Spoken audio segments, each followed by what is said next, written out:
we are supposed to connect. We are meant to sit in conversations with each other, build empathy, understand. We are not supposed to be screaming these polarized views on the internet into echo chambers. Humans forever have relied on each other in community, and we just have the luxury of convenience and isolation at our disposal. Hi, friends. Welcome to Gathering Growth, a show for the leaders, thinkers, doers, and dreamers from rural communities and beyond.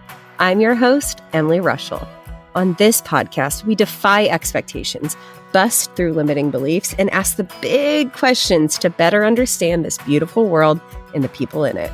This is your space to heal, grow, evolve, get curious, and build empathy bridges to truly transform from the inside out. Grab yourself an iced coffee and let's dive in.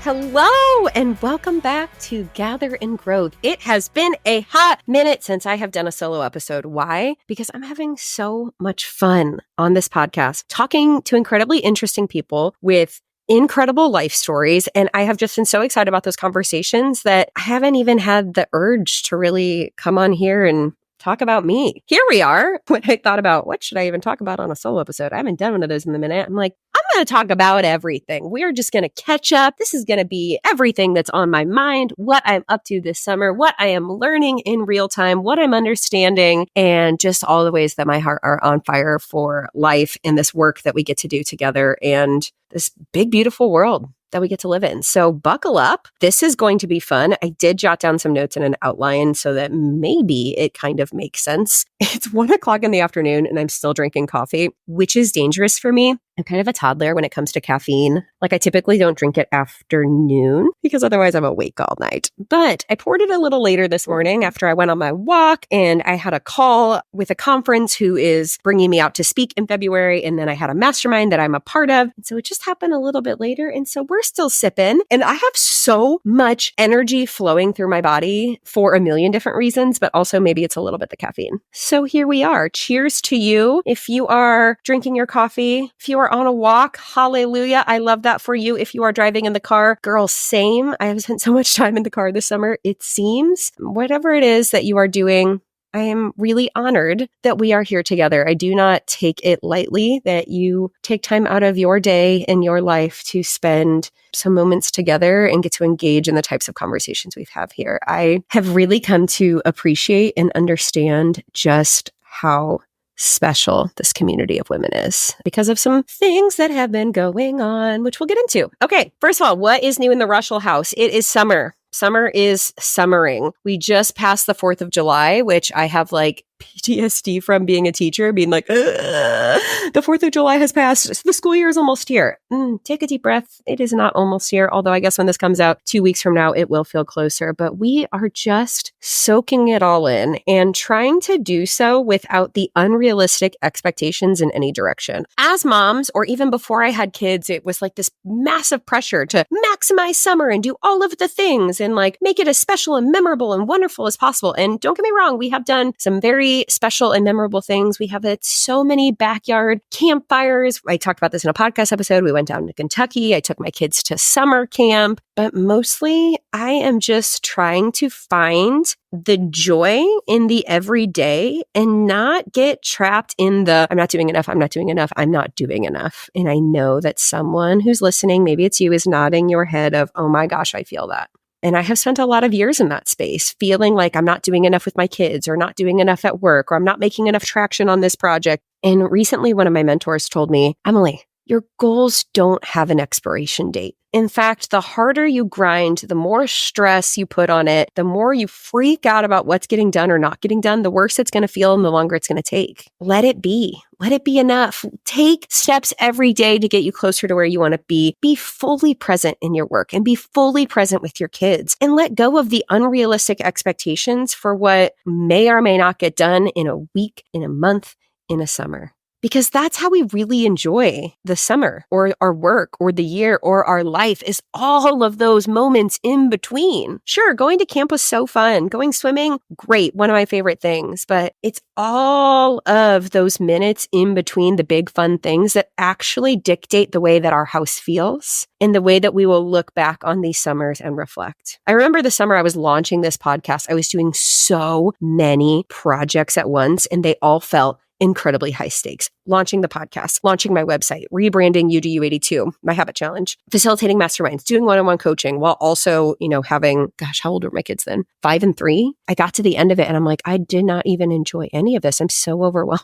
It is part of something I am trying to weave into my life all of the time, is how do I actively call in and work towards the things that I'm so passionate about while also being incredibly present. And that's what it really comes down to, is that mindfulness and that knowing, loving, and trusting ourselves and letting go of the unrealistic expectations that we put on ourselves or that other people impose upon us. Just what does living life on purpose look like for me in this season? Do I do it perfectly every day? Absolutely not. There are some times that I'm like, blah, if I just had 10 more hours in the week, then I could blah, blah, blah, blah, blah. But that's not serving me. That's just putting me in an anxious state of overwhelm. It's not actually getting the tasks done. And sure, there are things that I'm doing to help reduce my overwhelm. We have a college student who's coming a couple of days a week to help take care of the baby, and has been such a blessing because I can have the dedicated time to do the things that I need to do without a person who is crawling literally all over me. I've also been really interested and curious about and implementing this idea of nervous system regulation. I have gotten so much feedback from you about my interview with Sarah. Go back and listen. It's a couple episodes ago with the Sarah Elise. We talk about nervous system regulation. And that interview alone was like light bulb, light bulb, light bulb, light bulb. So many of the things that she brought up and talked about, I'm like, that's a name for something I've been talking about for years. That is a piece to the puzzle that I couldn't quite unlock. Habits are great. Goals are great. But I have spent a lot of the past 5 years or so understanding habits and understanding goals and teaching about them. And that is all good and well and fine, but I'm just understanding so many more layers behind it now. And even within myself, I am not focused on habits right now in the traditional sense in the same way that I have been in other seasons. But I am focused on what's making me feel good. What is taking care of my body? It's like more coming back to, what does my nervous system need? Listening to my intuition. What's going to set me up to feel the way that I want to feel? What's going to set me up to respond the way that I want to respond? And that doesn't necessarily look like checking any more boxes and holding myself to a standard that's just going to make me feel like trash if I don't do it.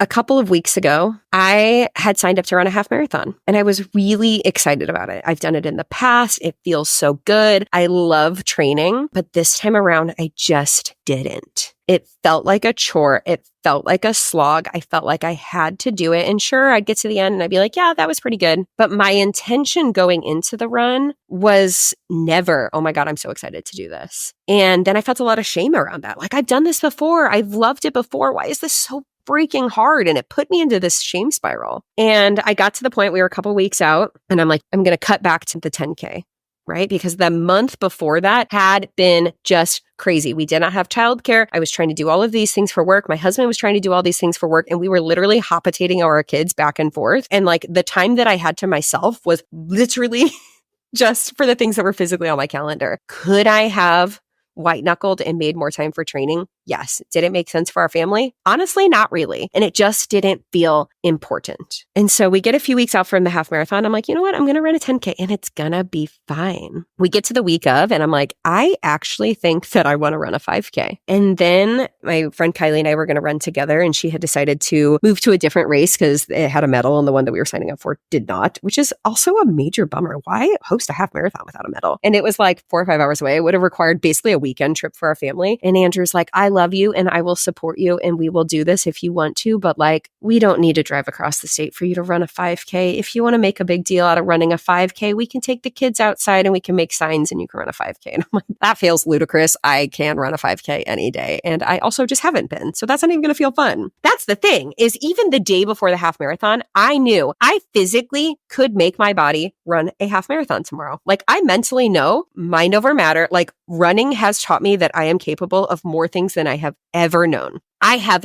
absolutely no doubt I could have crawled my way through running a half marathon and it would have wrecked my body and it would have felt even more like garbage because here's the thing about running a half marathon is the half marathon itself isn't actually hard. It is a celebration of all of the times you showed up to train and it is a moment of gratitude and joy and celebration for getting to the point that your body is ready to take on this challenge. Crossing the finish line and actually doing the half marathon is so freaking fun, even if it's hard, because it's like, oh my goodness, look at all these ways that I've committed to myself to be able to do this. So I'm like, it actually doesn't matter if I run these 13 miles tomorrow because I didn't do the training and it's not going to feel good. So like, what's the point? Which is so indicative of the way I'm looking at a lot of things right now. If I'm not really loving the process along the way, why are we doing it? What am I trying to prove? What version of myself am I trying to do this for? Am I just trying to say, hey, I can do this because I've done it, even though it doesn't feel that great? Now, don't get me wrong. I know that I will fall in love with running again. I also have to remember I am still 8 months postpartum.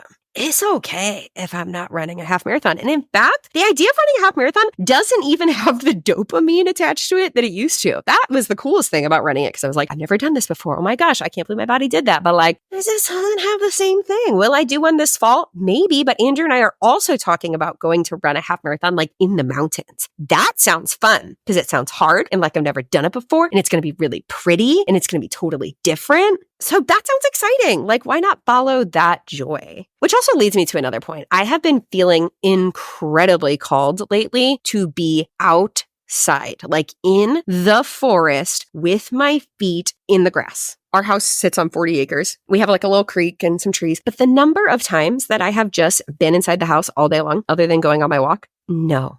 I just want to be outside in the grass, in the trees, in the forest. Like I'm being so called to that. And that's why I chose to live in a place like this, right? And so it's giving me so much more gratitude and intentionality and purpose in the way that I want to show up and the experiences I want to plan for my family and the things that I want to do. Like maybe going and running a half marathon in the city doesn't sound exciting, but like going on a trail run in the mountains, hard. Can I do it? Absolutely. But that sounds awesome and so much more aligned with what lights me up in the season. Which is interesting. Okay. I feel like I'm in this season of like connecting the dots. When I look at 2023, it was like super introspective and reflective. And then the beginning of 2024, I just felt like there was fireworks under my skin and like there was things that needed to come out and things that I needed to put together, which hallelujah, I have gotten connected to so many people that are helping me put those ideas together, which is awesome. And one of them is just this tie to nature, to natural cycles, to, I don't know whether you want to call it like our ancestors. I don't even exactly know, but just like there is so much in our modern society that is a disconnect from like how humans are built and designed to exist, whether it's the way we relate to each other, the way we relate to the natural world around us, the systems in which we function, the way that we think. And, you know, I have seen this within myself in mothering babies, in the way that we talk to new moms about what they should and shouldn't do with their babies. That was the first time in my life I distinctly remember making the choice to trust myself and leaning into my natural intuition of what felt right for me as a mom in this new baby. And I have so much gratitude for that.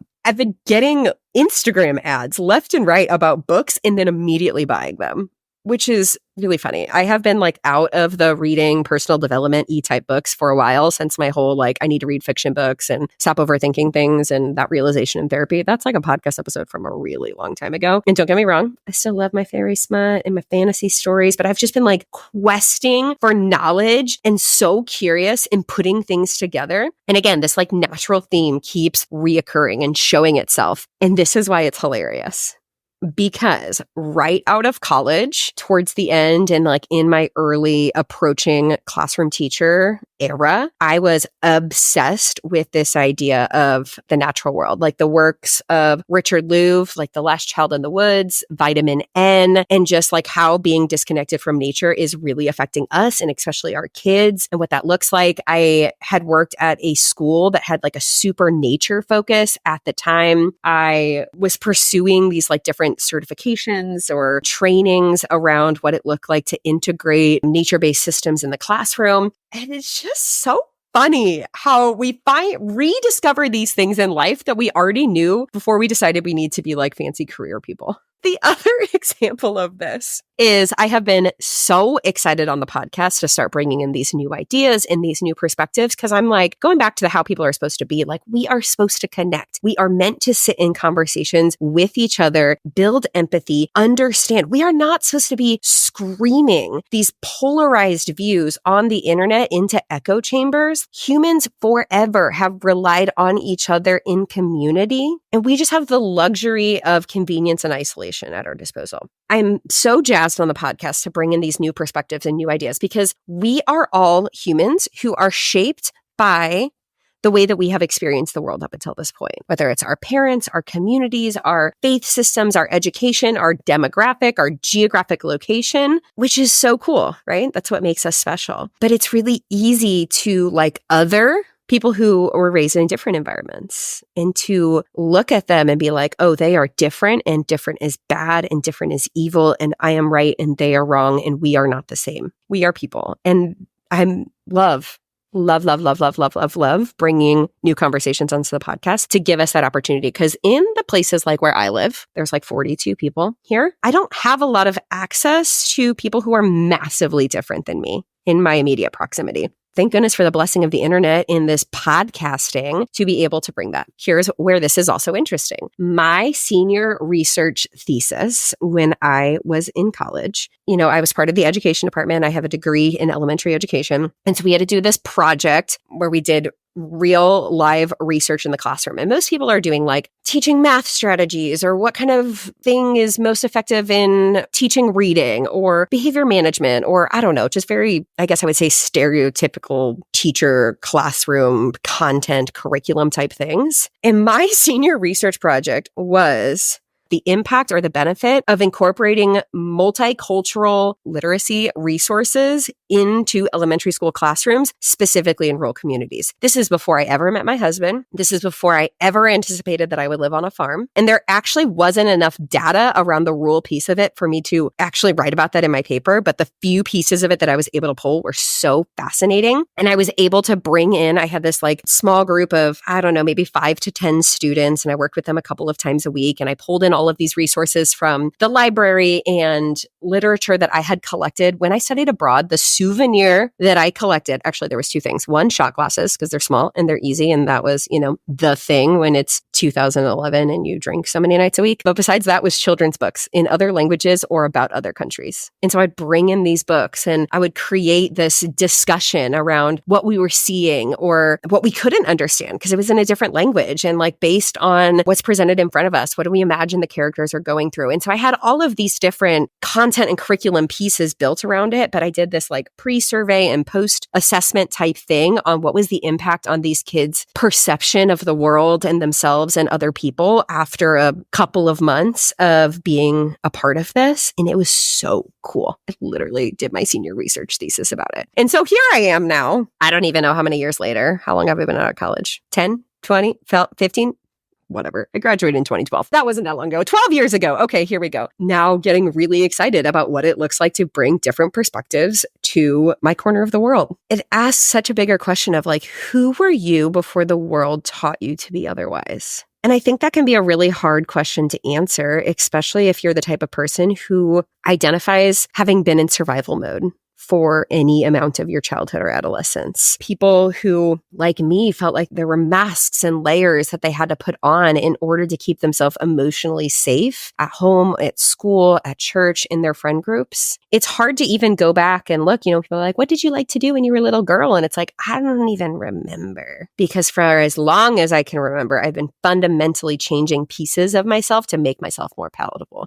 Woof. I actually just did a session with Sarah, my podcast guest from a few weeks ago, because as I've been stepping into this next evolution of, I actually don't even want to say my business because I've had the realization that my mission is bigger than my business. My life's work, my thought leadership matters more and is so much bigger than something I can tangibly attach a business to, but it's a piece of it. As I'm going into this next evolution, I can feel in my body that I have been holding myself back and it's driving me crazy. And so I booked a session with Sarah and we went, I can't even fully describe what happened or what we did, but we immediately tackled like, where is this fear coming from? Where is this block coming from? And boiled it down to, doing some inner child work and all of this other stuff. Fear of rejection, keeping myself safe, changing who I was in order to be enough or not too much or to be palatable or to be accepted, to be worthy.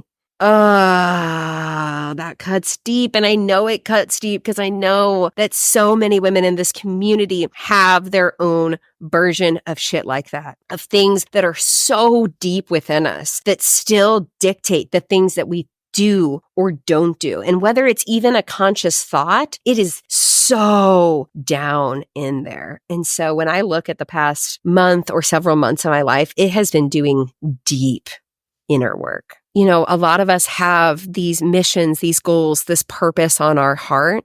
And in order to pursue them at the furthest capacity, to the depth in which we are equipped to change the world, we have to meet the depths of ourselves. For such a long time, I thought it was a mindset thing. Of like, oh, if I just make this perfect system, if I just have this perfect habit or this perfect morning routine or these picture perfect goals, like I would get there and it would feel great and I would be enough. I would be doing enough. I would be accepted enough. I would be worthy enough. And that's just not true. When we have all of these external things that we are working towards, but we are crumbling within, or we are doing them from a place of obligation or shame or achievement addiction or approval addiction, we feel just as terrible, if not worse, even when they come true. And so I'm going deep and hard on what does it mean to genuinely know, love, and trust myself and feel safety within my body and my nervous system exactly as I am today. Then go into what is the purpose that I know I'm meant to do with the world? How can I invite other women into this work? How can I share the ideas and thought leadership and messages that are going to have a ripple effect to change generations? And that's so much deeper than telling you what morning routine is going to change your life. There's a million ideas that are potentially good for you. But the takeaway here is you are already worthy. You are already enough. You can already trust yourself. You already know what you want. You just got to weed through all this bullshit that's been piled on top of it over the past 5, 10, 15, 20, 30 years to get down to who you really were and really are. See yourself in the mirror and say, I am here and we can do this. And if that's something you are grappling with, reach out to me and I will direct you to some amazing healers and teachers that I've gotten connected to. And buckle up. Because I think I know that there are some new programs and offers and experiences that are coming for this community where we can do this together. And that feels so exciting.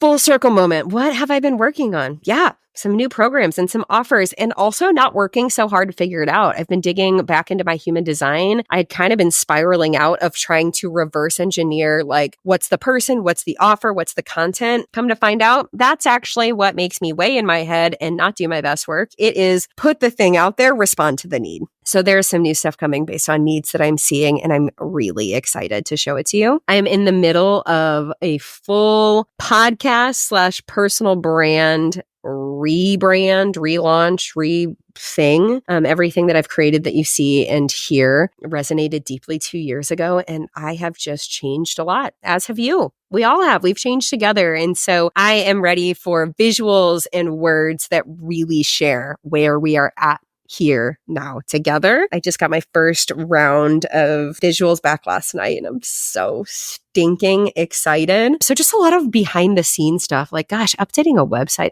it's like the bane of my existence. But we're doing it. I'm currently in the process of relaunching Ignite and Grow. By the time this episode comes out, we will be close to starting. Doors have closed, but if you're hearing this and you're like, you know what, I need to be a part of any conversation. I want to work with you. I want to be a part of conversations like this. Reach out. I'll sneak you in the back door. We start August 5th. We got some time. And also all of this has been re-blaring to me. Write the book, write the book, write the book. I had that feeling at the end of last year and I had totally cleared out my schedule.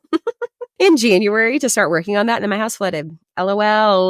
But what's interesting is I have so much more clarity around it now and have dots connected and thoughts to transmit that would not have even been on my radar or my consciousness back in January. So everything happens for a reason or whatever, but it is actually going to be a totally different book. Or maybe not. Maybe I'm being dramatic. I actually don't know. But I've started having some curiosity around like, what is that? What does that look like? And how do I do it? Actually, here's something that like really gave me a you got this is I was listening to a podcast episode, cannot remember which podcast it was on. I think it was on a podcast that I've been listening to about writing a book, but whatever, doesn't matter, neither here nor there. One of the guests said that she had been listening to so-and-so's audiobook and she realized it was 2.5 hours long for an audiobook. And she's like, I literally script that length of time in podcast episodes every week or every month. She's like, 2.5 hours? That is like not that long. I can talk for 2.5 hours. I can definitely write 2.5 hours worth of content. And that was such a light bulb. I'm like, dude, same. I just sat down at my microphone a half an hour ago and I've been talking ever since. I would be a sixth of the way there. Hello. I can probably make that happen. So stay tuned on that. In general, I am just really embracing the level up, doing a lot of internal healing and work. And I am taking steps every day to stop playing small for the guise of safety, because I have been in so many conversations over the past couple of weeks with women who are feeling uncomfortable or who are being shamed for asking questions and bringing up topics, who don't know how to feel about different things and are just looking around like, no one's talking about this. Why is no one talking about this? And I'm like, I'm thinking about this. And if I'm thinking about this and you're thinking about this, someone else is thinking about this. And it is about time that your girl Emily starts saying it out loud. And not everyone's going to like it, and that's okay. I say that now with a lot more confidence than I had a week ago. Because a week ago, I was still like, oh my gosh, what if everyone decides that they hate me? What if I get totally canceled and my life crumbles around me? And then one of the worst case scenarios that I was imagining, I mean, not even, but a representation of a worst case scenario happened to me this week. And I actually feel better on the other side of it. I actually feel better now that something that I was afraid of actually happened, and it gives me even more fire for what's to come. And it's like a weight lifted off my shoulders. Like, we spend so much time overthinking and spiraling out about, oh my gosh, what if this happens? What if this happens? What if this happens? What if this happens? And 9 times out of 10, the worst case scenario isn't actually that bad and actually makes you feel better, or you rise from the ashes, right? We are here together on this journey called life. And I am just so thankful for this time with you. As always, if there was something in this explosion of ideas and energy that made you think and you want to send it to someone you know, I super duper appreciate that. This podcast is about to have gasoline poured onto it. And I'm pumped between this rebrand, a lot of other stuff in the works. I will be so proud that you are here with me, and so honored if you would share it with someone else that you know that might appreciate it too. It makes my day when I see your screenshots from listening to episodes and you share them to stories, or I get messages about it. That is truly the fire that keeps this fire burning. Until next time, I am seriously so forever grateful for you. And I'm proud of us. I'm proud of us for doing the hard things and having hard conversations and doing the hard internal work. I know that incredible, abundant blessings are always on the other side of discomfort and growth. Gathering in growth has evolved for both of us over the past couple of years. And I just can't wait to see where we go from here. I love you. I'm so grateful for you. And I hope you have a great week. Have I told you today how much I appreciate you? I'd like to imagine this was a meaningful backyard patio kind of chat between friends sipping LaCroix at sunset. If you enjoyed today's show, please take a screenshot to share or forward this episode to a friend. You can also find me at Emily Reuschel over on social to continue the conversation. It's truly a joy to hear what tidbits and takeaways made an impact on your day. As always, all links and resources mentioned in today's episode can be found in the show notes listed below or over at emilyreuschel.com. Special thanks to my podcast manager, Jill Carr, for the time and love she puts into producing Gathering Growth for this community. What a blessing it is to be on this personal growth journey together. Forever grateful for you.